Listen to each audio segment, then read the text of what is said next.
boat. And we went in the forums, as we always do after we release anything, and somewhere there's a thread from a customer saying, it'll be so awesome when the pyro lights the sniper's arrows on fire and he shoots flaming arrows. And we went, oh my god, that's so obvious, why didn't we think of that? And we realized we haven't shipped it, so we can change that. So we go and change that code, and that code ships in the update as if it was always there. So the customer has no idea at this point that they're influencing the product before it's even out. And this is where we start getting we start realizing, wait a minute, this whole thing is a bidirectional communication channel, and we should be deliberately extracting information from it. So we start seeding things. We start deliberately filling our updates with stuff that's actually in the update, stuff that might be in a future update, and stuff we just made up on the spot, and we have no idea. These customers love it, maybe we'll use it. And this includes things like, so the shotgun on the left is a force of nature, where it's an entirely in-fiction advertisement for a new weapon. It explains how the weapon actually works. It has a coupon there that about, I don't know, some tens of thousands of people filled out and mailed to us.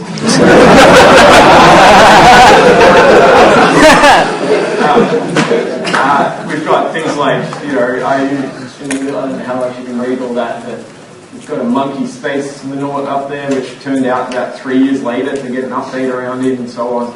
And then on the far right, you've got the spy looking over a spy catalog and writing his opinions in red about it. And so he's ordering the devices that he got in this update, but there are other devices there that showed up in the product much later, like the camera beers became a really rare cosmetic much later. We've still never shipped the portal Baccarat detector, which is a source of great sadness to us all. So now you're starting to see the point where we have some really tangible out-of-game rewards. If you're just paying attention to our marketing, you now know from people who aren't paying attention to our marketing. And on the internet, information is power and status. If you're on a forum and you know stuff that other people don't know, and you deliver that to them, that's status. Some forums, like Reddit, have made that into an explicit thing like Karma, but it existed long before those explicit things happened. So there are things in our game which more and more are rewarding those paying attention. There's a sword you run around which whispers heads to you as you run around. If you haven't read our comics or our external narrative, that makes no sense whatsoever. There's nothing in the product that attempts to explain that in any way. But it's done in a way so subtle enough that it doesn't matter. If you don't understand it, you won't pay attention, it won't bother you, but it's a reward for those paying attention. This is also the update where we introduced 9 hats.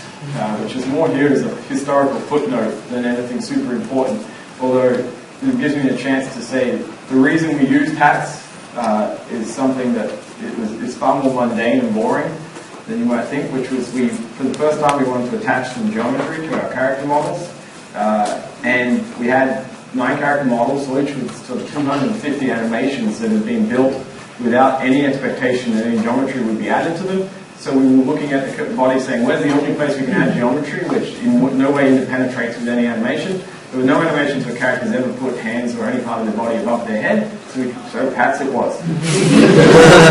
Of course, the community's obsession with hats later, which came as function of their rarity, was something that we, of course, responded to. As soon as customers like something, then we're going to respond, and it's just sort of fed upon itself.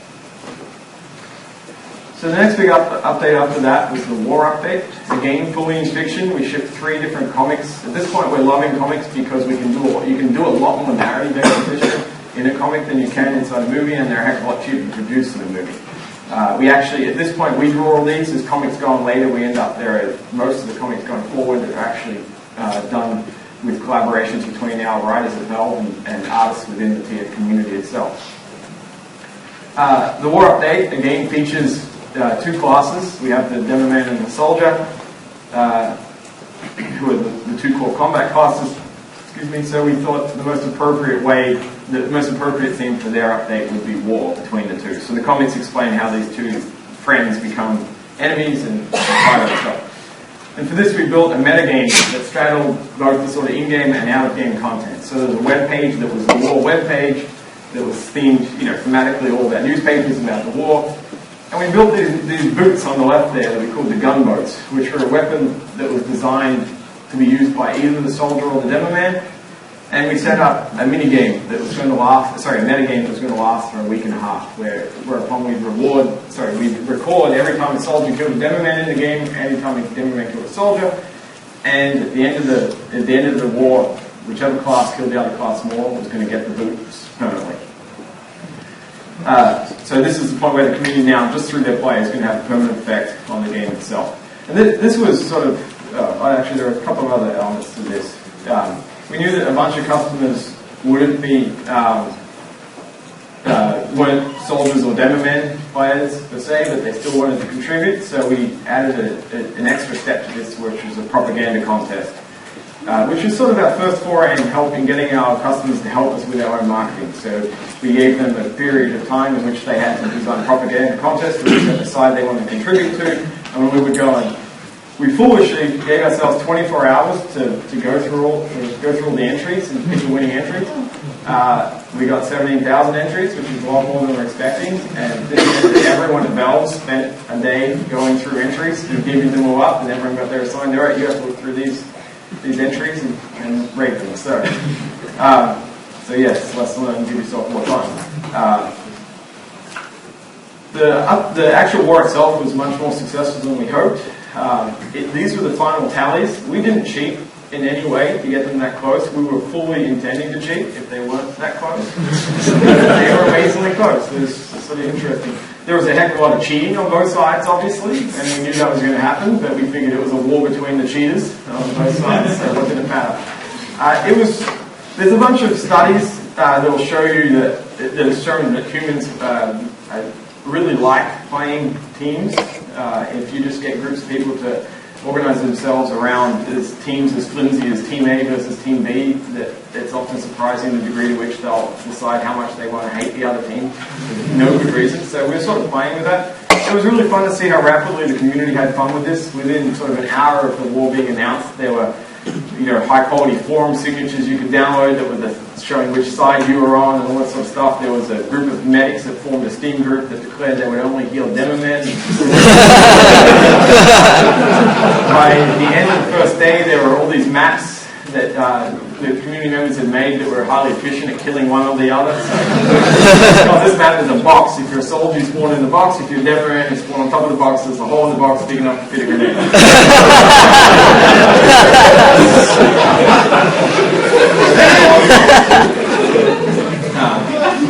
In the end, the soldier won, so to this day, the soldier gets the gunboats. So for the first time now, we found ourselves in a place that was a little bit different. Up until this point, because we were going through the classes one by one, one of the games the community played after every update was predict the next class, which class will be next. We were down to one class left. We only had the engineer left. So we realized that with that question out of the way, we had a bit of an opportunity here. So after we released the war update, or somewhere around there, about a month and a half before the engineer update, we released this movie, which I'm pretty certain won't play here. I have to alt-tab or something. I don't know how to use Macintosh's help. Thank you very much.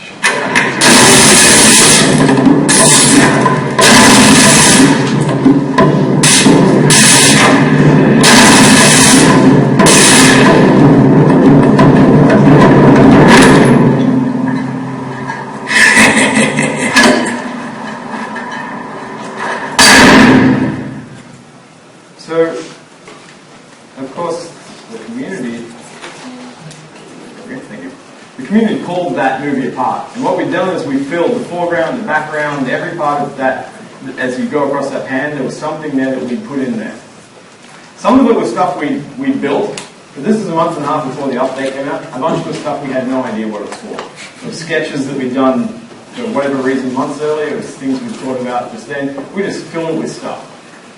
It's not distracting as you watch it, so it's not supposed to be something that you're distracted by in the background as you look at the engineers, so you sort of need to watch it again. But what we're doing here is seeding, right? We're looking to see what does the community get interested in, and then we went and built it. And so from the community's perspective, the engineer update shipped, and it contained a bunch of stuff that they thought we were referencing in the movie, but what had happened instead was we'd thrown in the movie, they talked about it, and we'd identified which things they thought were most interesting, and then we went and built them. So, for example, that robot arm that the engineer gets, that was not a plan for us at all. There was a robot arm on the wall. That robot arm sketch was for a completely different idea. It's something to do with the robot army that we actually ended up shipping about 2.5 years after this one, maybe 3, I don't know, much later. It had nothing to do with the engineer. The idea the engineer was building a robot, and that's why there was a robot arm. But the community got obsessed with, holy crap, the engineer's going to get a robot arm? And then someone in the community pointed out, that engineer that you see on the right there, from the day TF2 shipped, he's had a yellow glove on his right arm. Oh my god, he's had the robot arm all along. Suddenly we look like geniuses.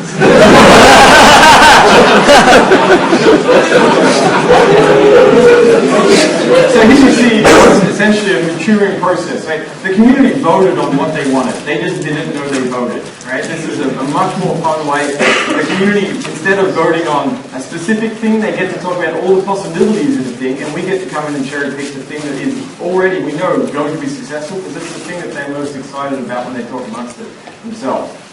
We should have a bunch of other stuff like the new shotgun and mini sentries and so on. In that, so some of it had been built prior and was used in there. So around this time we also noticed something else going on. So we've been continuing to ship new maps just because that's easy, we know how to do it. We keep doing the 3-week or so legal agreement with maps, etc., etc. And around that point, remember we shipped, I think we're up to like 18 hats at this point, there's like 2 per class, somewhere around that number. We find we find a forum thread on FacePunch, if you're familiar with FacePunch, where a couple of fellows, well, it started with a couple of fellows, Daimeo and Roizo, and then there were a bunch of other folks. By the time we found the forum, a bunch of other folks had jumped in. And they were building alternative hat models. So they were taking our hats, or they were building hats, and you would download a zip file and you drop it in your directory, and it would replace our hats. So where everyone else saw our Scout, cap, you would see this one you'd downloaded. So no one else would see it, of course, because it was purely client-side change. And so we looked at that and said, oh, that seems obvious. We should go buy those things and put them in. And then as soon as we thought about doing that, we ran into a problem where our lawyer said, wait, you want to buy like 30 hats? Do you have any idea how long that will take us to go through the legal agreement for? And a map is a big thing, right? We can give that person a bunch of money and we can get a fair bit of value out of it. The amount of value for it in the individual hat, at that point, we didn't really know how much that was, but we weren't sure it'd be that much for a single model that might take someone a couple of days or maybe a week to build.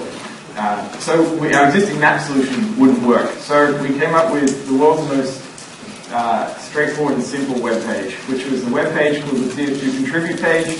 It has a couple of things which give you tips and tricks on how to build stuff for our content, and it has an upload button, which you click and you pick a file somewhere on your hard drive and you upload it to us. We don't know what it is, we just hope that it's something, a hack, not something horrible. So the only real thing this web page does is that you go through a 2-page legal agreement before you update. So we just take that lawyer thing and we just automate it in code. That's the whole point of this web page. And it gives us some tracking about who's uploading things and that sort of stuff, so we know who's paying, who's paying, and all that kind of crap. Well, that comes much later. Anyway, so I mean, right away the response to this is better than we hoped. In about 24 hours, the community gets bored of uploading terrible things and starts to actually upload things we look like we can use, which is surprising to us to the point where we almost did a blog post complaining about the lack of horrible things they sent to us. So shortly after that, we shipped our first community contribution update. Because we're really creative, we called it that. There's no other fancy name to it. So these are all models that have been created by a customer and uploaded to that contribute page, and we just ship them in the game. We give a special, unique one to each of the people who upload it, so they get to run around with one that sparkles and says, I'm the person who made this. So every time they play, they get constantly bombarded by people saying, holy crap, you made that. And it works out great. Customers loved it. And we're happy because at this point, well, as you're going to see, we're sort of starved for our resources. So it works really well. We do another one. And then we go off and we keep getting more things. So let's look at where we are based on where we started. So we started in 2007, October. We're 2 years and 9 months in. We've done 11 major updates. All of our classes are done. We're up to 1 million players a month, up to about 130 items from the initial 25 weapons. So the items includes both weapons and cosmetic things. We've got this complex fiction now that has 12 movies and 6 comics and all these web pages with hidden Easter eggs throughout them that tell more of the story, all this sort of stuff. It's worth noting, when we shipped, we had no fiction. Right? I mean, we had literally nothing. We had a theme and a time, but there was no fiction, like no characters or anything. So all that grew close. We have half an artist left. What I mean by that is we share an artist with another team. So half the reason we have that contribute page at this point is because we have no actual art production on the product at all. Our service model is still incredibly dumb compared to our business model. By that I mean, our service model is let's ship content that's free all the time and make all of our existing customers really happy.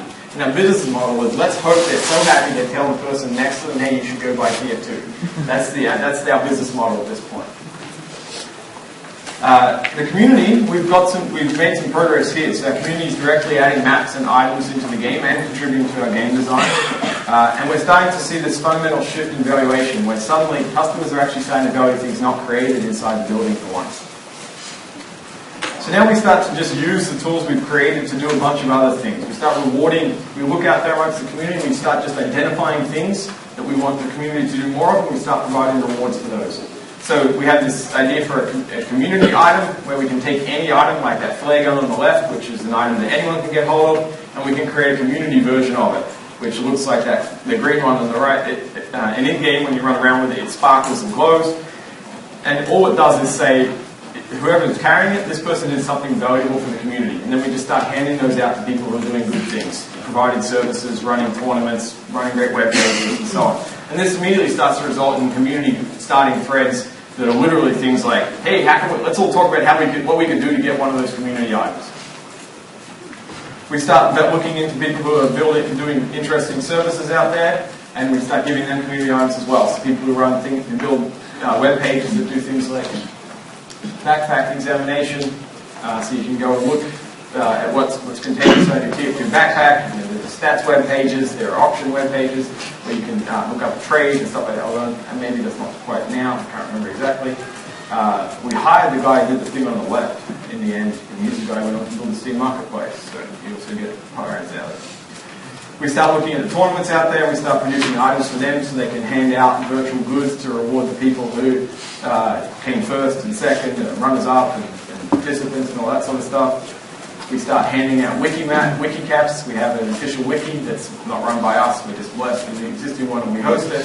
And we provide a web API for the people who run the wiki to hand out that unique wiki cap that the Heavy's wearing to anyone who's contributed a bunch to the wiki. So we see a massive spike in the amount that people contribute to the wiki, and the wiki just explodes in popularity. We ship wedding rings because customers want to get married in the game, and that becomes really popular. We decide that we have specific problems. If you remember, we had half an artist. At this point, we started to batch up a bunch of maps that look like this, because this is how we build our maps at first. We build them in this grey, dev-only texture that we then playtest a bunch, because the map maker can easily move stuff around until we're, trivially with low cost until it's really fun, but then someone's got to come along and make it look good. We call that art passing. We have no artists to do art passing anymore, so we say, well, screw it, let's see if the community can do it for us. So we take a couple of maps and we hand it out, we release the raw sources to these, and so we give them that, and they come back and give us that, which looks a lot better. We ask them, we give them this, and then one enterprising fellow who's a map maker says, I was looking at the dates and I can tell Halloween's coming up, so I'm pretty certain you want to do a Halloween update, so here I made a Halloween map out of that thing for you. So they're retaining the geometry that we tested, but then it's making it look incredibly good. So that works so well, we decided, well, screw it, let's try and do that with our other stuff so we don't have to do any work. So we partnered with a group called Polycount. Polycount's a web page out there that's incredibly popular amongst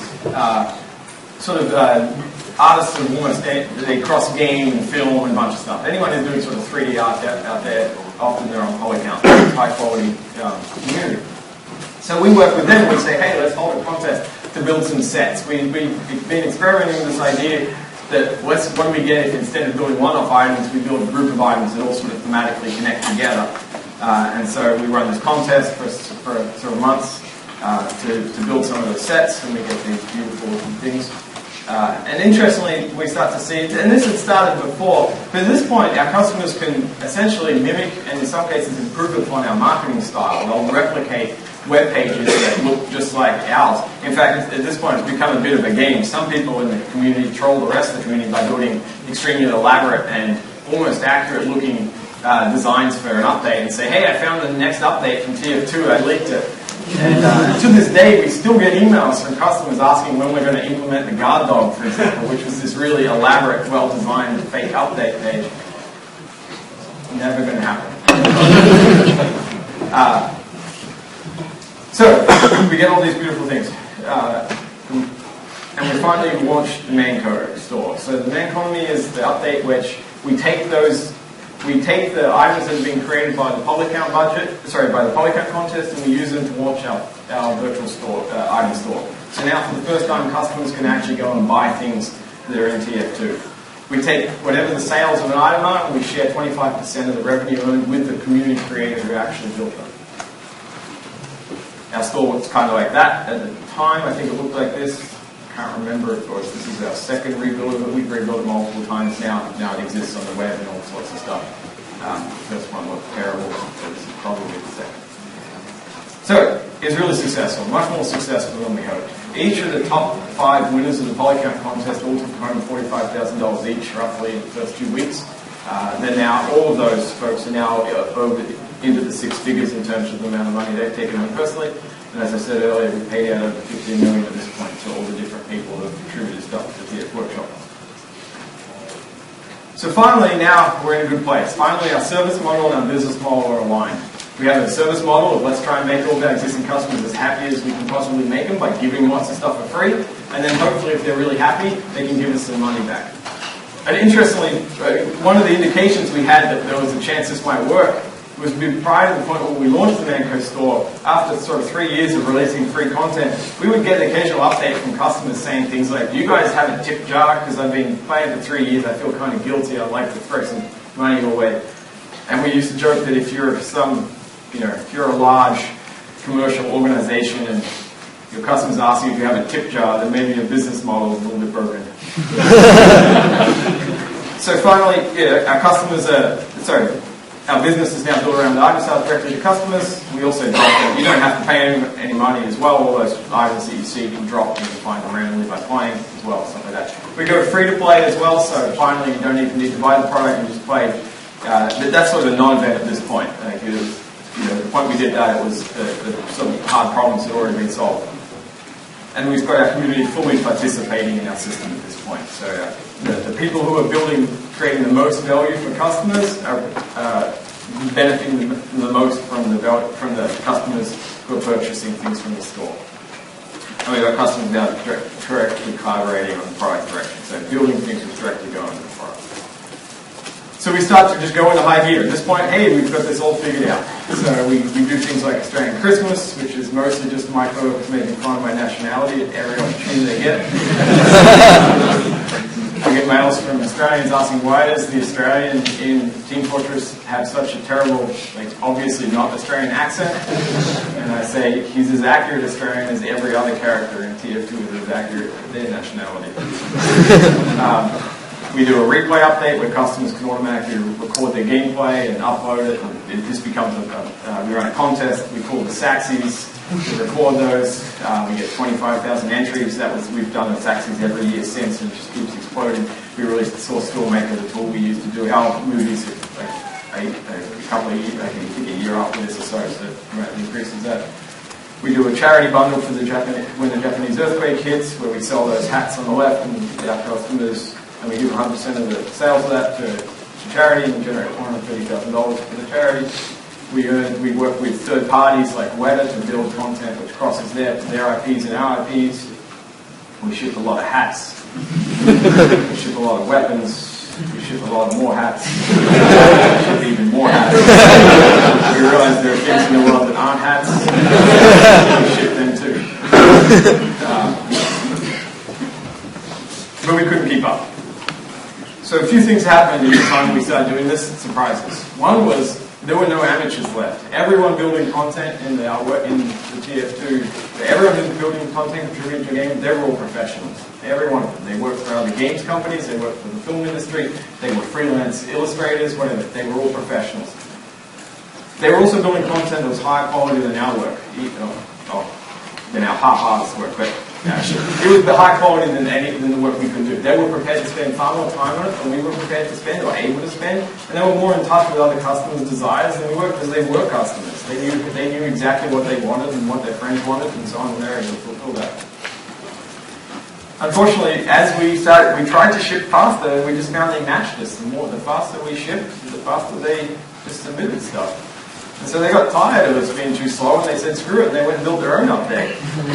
So this update here was 60 different community members got together, and they built the entire update all by themselves. They built a web page, they built a marketing movie for it, they built comics, they contracted a bunch of other artists to go and build just artwork to promote it and so on. And then they, basically sent it all to us, and we clicked the button and shipped it. That was really successful. All 60 of them now want to do another one. This is recent. This was October last year. They want to do another one now, but they've got competition. There's another group that now wants to ship updates too. So obviously, probably we're in the way.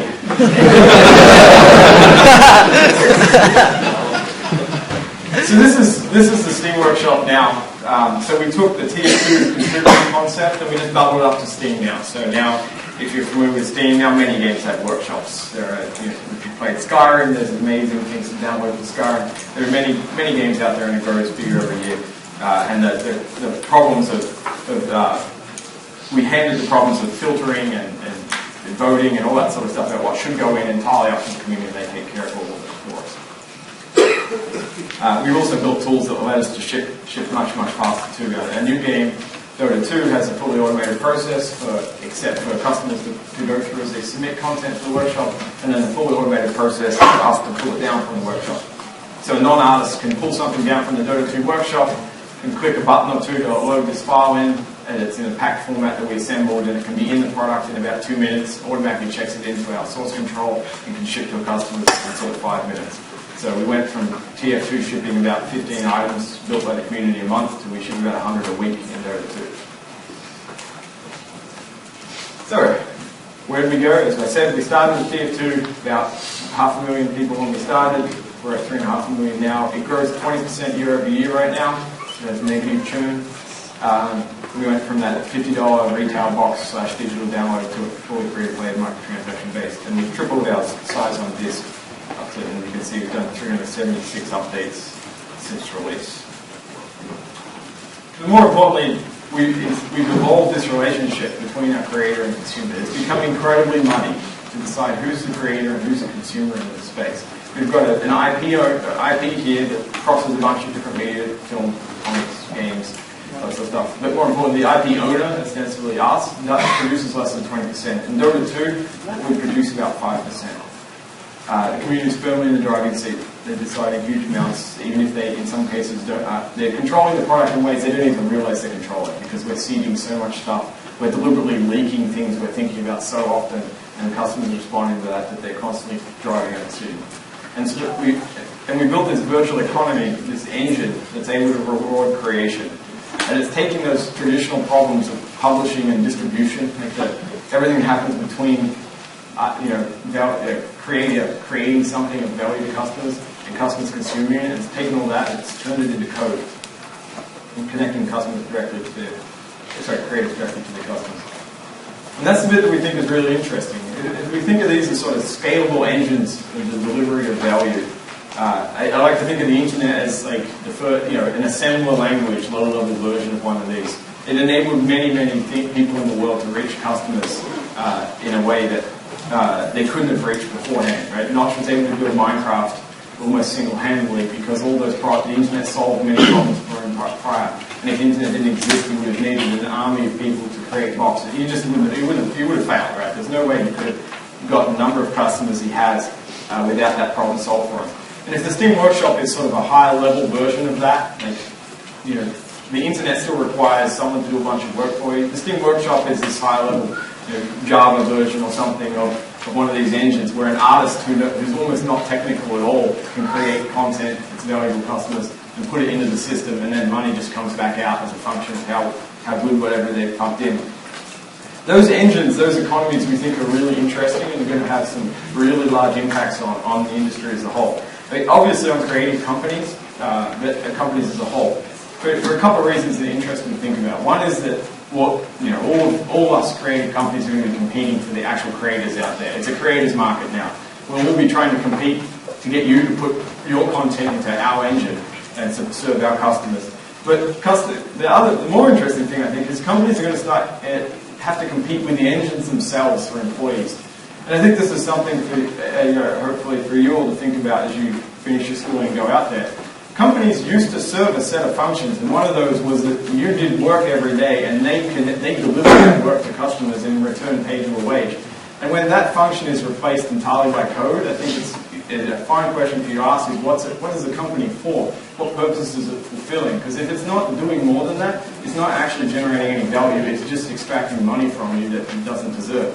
We're already starting to see that. There are a bunch of workshop contributors in the last year have left their jobs, quit their companies, and gone full time into the workshop. And they work part time in the workshop. They submit something occasionally, and that funds them while they go off and build the games products, whatever that they're interested in, because they've realised that this sort of, as these engines grow, they're incredibly destructive to bad companies, basically, or mediocre companies. So hopefully that is something that you can all keep in mind as you go out there and decide what you want to do for the rest of your lives. And that's it.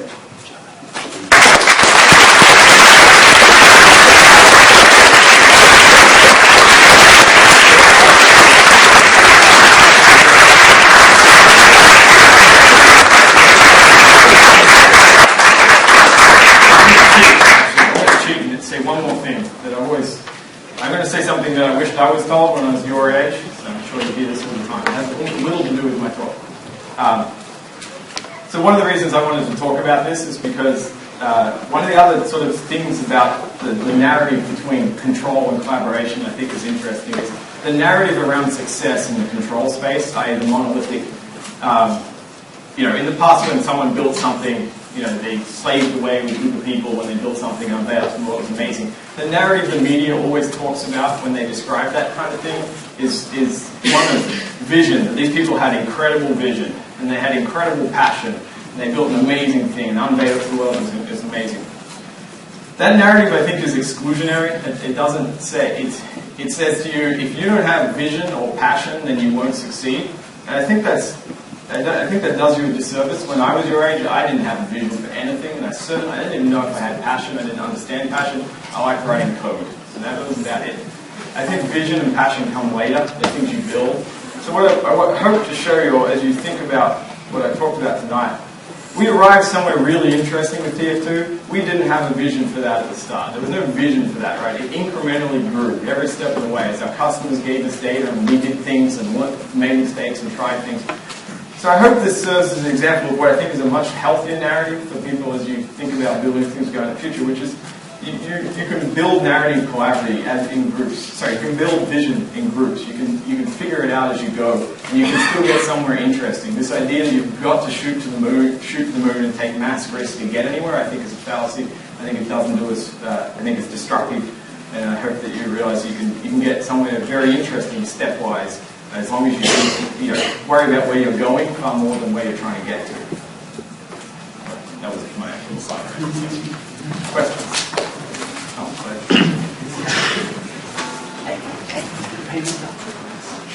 Okay, so I actually have two questions about Team Fortress 2.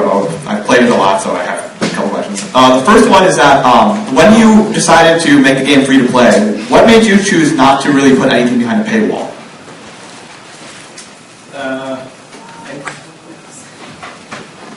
I guess I think it's inefficient, I guess.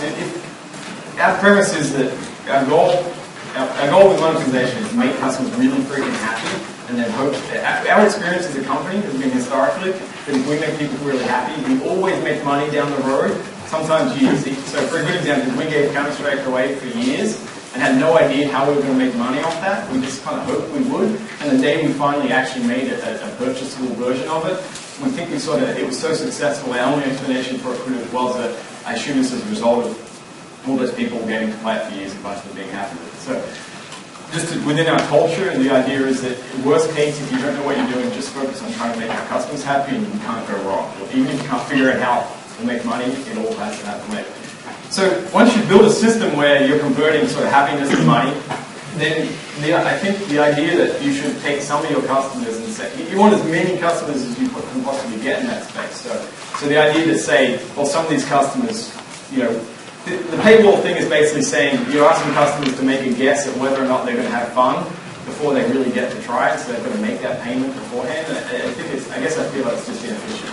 We don't care if you're playing the game and you never give us any money, we're still generating much value off you because you're making other customers have a better experience. So we sort of win either way.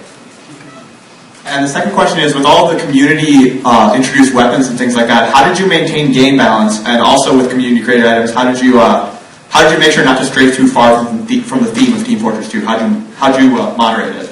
Okay, there's two answers there. We still did the bulk of the game design at this point. We're still doing most of that around weapons, but we're still, there's an active discussion about how we get out of that business.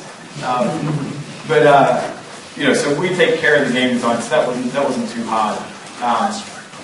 The second one around maintaining the art direction, with TF2 was sort of our test bed. We had products coming down the line like Dota 2, where we felt like we had to do a bunch of experimentation at TF2. And so there was a bunch of us internally who felt like there were things we couldn't do with TF2's art direction, because that would be, you can't ship a big top hat or whatever, right? That's crazy, it wouldn't fit. But one of the things that you find in this space that really makes it hard, I guess, is that anything you do, a bunch of customers will say, oh my god, that's the worst thing ever, I'm leaving this game forever, bye. And a bunch of other customers say, that was awesome, please do more of that. And you've got to navigate that space. And so one of the questions we have is we're looking at the pink top hat, and we weren't literally looking at pink top hat and just using that as an example for me. Thing that we think internally doesn't fit our art direction. And we said, we have to ship a pink top hat. We have to find out if we're right. Because maybe we're assuming that there's a line here, and once we go over the line, everything's going to go to hell. What if the line doesn't exist? What if the line is far that way? What if we passed the line a while ago? If we don't test our boundaries, you never find out if the boundary exists. So we said, all right, with TF2, we have to try these things. So we have to figure out what's where the line is. So we did stuff in TF2 we personally thought violated the art direction. We got back, as you'd expect, very confusing data. A bunch of customers who said, that was awesome, I really want to do it. And you can see us being careful about that. I think it's a conversation you have with your customers where you've got to be very careful about. It's almost more important than what you do is the order in which you do it and how much, the way you do it and the way you talk about it and the way you deliver it. Like when we first shipped paints, for example, so customers can change, you can get any item, you can repaint it in a bunch of different colors. The first set of paints we shipped were all very conservative.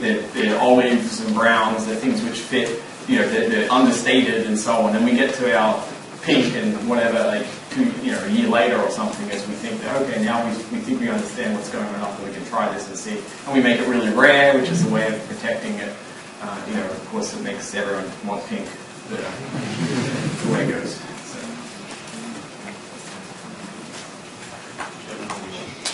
Hi, I'm up here. So I asked this question last year to Eric while he was here, and he mostly dodged. Whatever his answer was. What? He was lying. Okay, good. Is it true that Valve can't count to 3?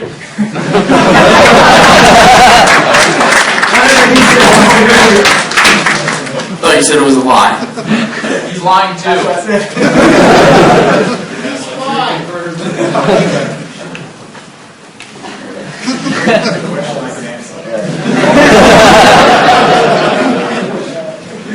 Alright, so first I want to say I really enjoyed the game. I put tons of hours into it with my friends, and it was a really good social experience for me in high school since I really didn't have much time to get out. But the question I have is, all the classes had really distinct personalities. I really enjoyed that they were people, they had their own likes and dislikes, and most FPS games, it's really generic most of the time, and I really enjoyed TF2 is very unique. And I was wondering, did those personalities grow over time like the rest of the product? It sounded like it was more just like an FPS with 9 classes and they did these things and they had different weapons, but it all kind of grew. Did the personalities grow with them, or were those set in stone? Actually, we should clarify. The personalities were there when we shipped, but they were archetypes at that point, right? There's the Australian sniper, and but the narrative around him is what grew over time. So he has issues with his parents who think that his job is not a healthy one. That sort of stuff is not there initially, but then grows as our narrative grows. And so our universe starts to expand.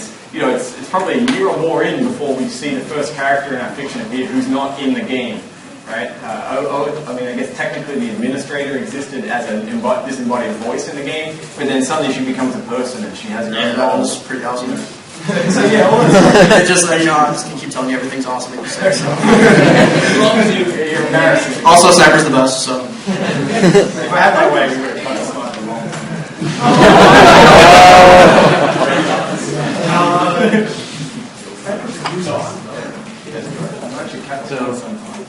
So my question is sort of how do you sort of go about seeing what's happening in the communities and seeing what's going on? Do you have somebody in particular whose job is just to watch the communities, or you just all spend like half your day on Reddit like the rest of us? No, we don't have community managers. It's the responsibility of the team. One of the reasons we don't think community managers are healthy is they tell the dev team that it's someone else's job to manage the community, to pay attention to the community. And that, to us, that's crazy talk. Right? Part of our culture is that if I'm browsing the net, reading forums, I'm doing work. Like that is serious work. When we ship an update, probably the next 2 days, that team does, if we have a bug or something, we'll fix bugs that need to get fixed right away. But generally, it's the most useful thing the team can do is sit there and read forums for the next couple of days. Because that's super important. If we don't pay attention to that, then you can think of it as the whole reason we ship updates, apart from making customers happy, is to get better at our job. That's what we have to do. Otherwise, if we don't get data back, it's like, one of my favorite things is people talk a lot about iteration and the value of iteration, but they don't talk about measurement. And iteration without measurement is just change. You might just, it's better today and it's worse tomorrow, right? If you want to obsess about anything in iteration, obsess about how you're going to measure. So when you ship something, asking, how are we going to know if this is better or worse is the critical important question, or you're just not going to get any better. So yeah, we do a bunch of stuff. One of the things we do that's super healthy that I think you should all roll into your process as you solve problems right now is force yourself to make predictions. So before an update goes out, we all get into if we're doing anything interesting in the update, we get into a meeting room, we all pile in, we play a game of making predictions. And so, like for example, when the Manco store came out, before that went out, we all sat down and we said, all right, how many purchases are we going to see after 1 month? What percentage of our customers will have looked at the store? What percentage of our customers will have a hat? We just make all these predictions. And the reason you do this is for a couple of reasons. One is that it forces you to get to verbalize in front of other people your thought process, the rationality you have for the prediction you're making, which is really healthy. The other thing the reason it's really useful is because once those predictions, after you ship and you get back and you sit down and you look at those predictions, you find out you are terrible at making predictions, which is a really, really healthy thing to understand about yourself, because as humans, you think you can make predictions far better than you actually can, and if you have to do this beforehand, because if you don't, if you do it afterwards, if someone comes up and you say, hey, did you know, such and such percent, what's something, a hat, you'll be able to explain that reason, no problem. You can always explain it after the fact. So you've got to get into this discipline and force yourself to do it beforehand. So it's really healthy, just as you do this, as you write code today or whatever it is you're working on, just try and force yourself to start making predictions as part of your general problem-solving process. It will make you a better problem solver, and it will get you in a healthier space where you understand that you're really bad at predictions and that's okay. That's totally fine. We're all actually really bad at predictions. I can't remember the original question you had. You answered it. Okay. All right, we'll take 2 more questions.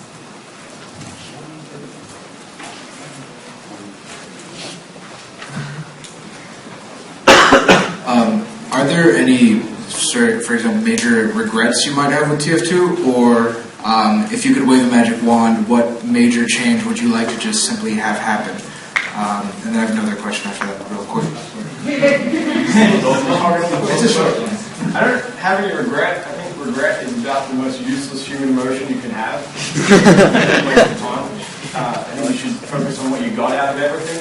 So there's not really anything we did that I regret because we always learn something. There are many things we shouldn't do again. Right? But we don't regret anything. A good one that's sort of tricky to go into would be the per diem hats, where basically we put a set of items in the game that were designed to reward behaviors, and we specifically picked behaviors that were things that helped the whole community. Right? We want to give this to the person this week who gave out the most gifts. right? The person who did the most jewels, and I can't remember the other one. There was one other one as well.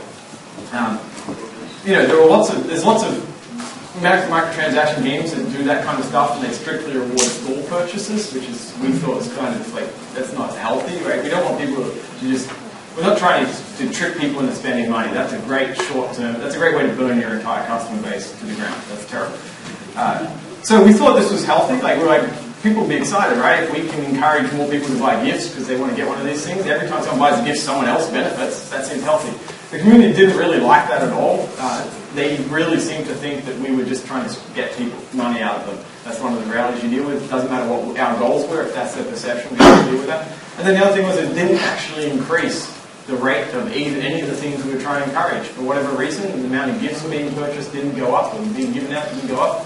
Same with the jewels. So it was sort of a failure at our goal, and it burned our customers, so that was a good thing not to ever do again.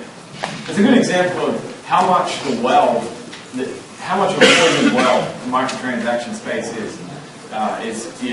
Everything you do, customers have an innate assumption your goal is to screw them, and you have to work back from that space. Right? This is like when we shipped the Manco store, the way we did this actually is sort of interesting.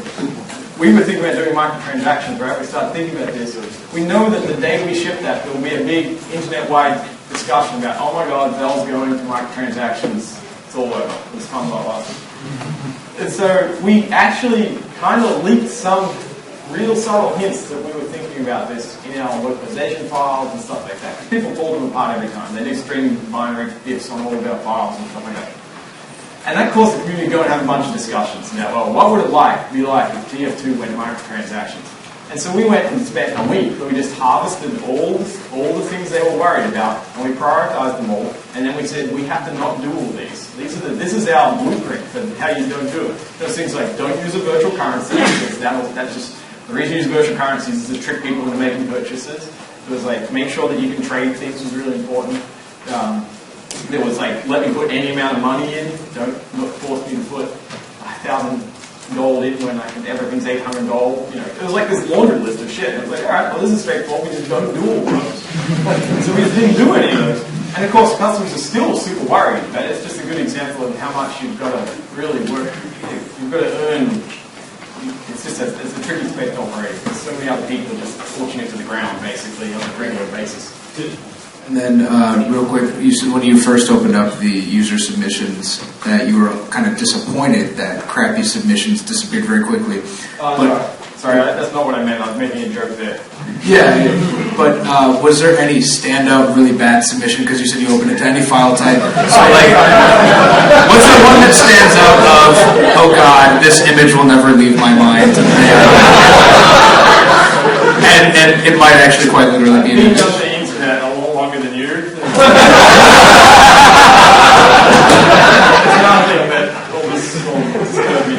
You can't scare me. So far, no, nothing that bad. I mean, you know, there are lots of jokes in our expense, but we tend to find them extremely entertaining. I mean, we love it when our customers troll us. It's super entertaining.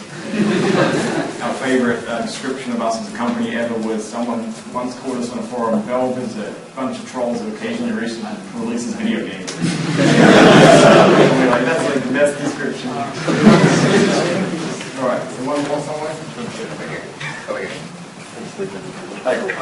So, I know with all of the recent announcements Valve has been making with the family sharing, Steambox, and SteamOS, how do you view this model changing or evolving in the future? I think you can probably draw a pretty clear line between our thinking here and our thinking in the Steambox. You know, if you look at it, right? And the goal there is to have an open space there where anyone can contribute, whether it's like you think that our controller shape is incorrect and you want to submit a different one that looks different to ours, or you know, you have a controller design that works for people with really big hands and you want to make that one. Or you have a controller design that works for people with, you know, who don't have a left hand because of disability or something.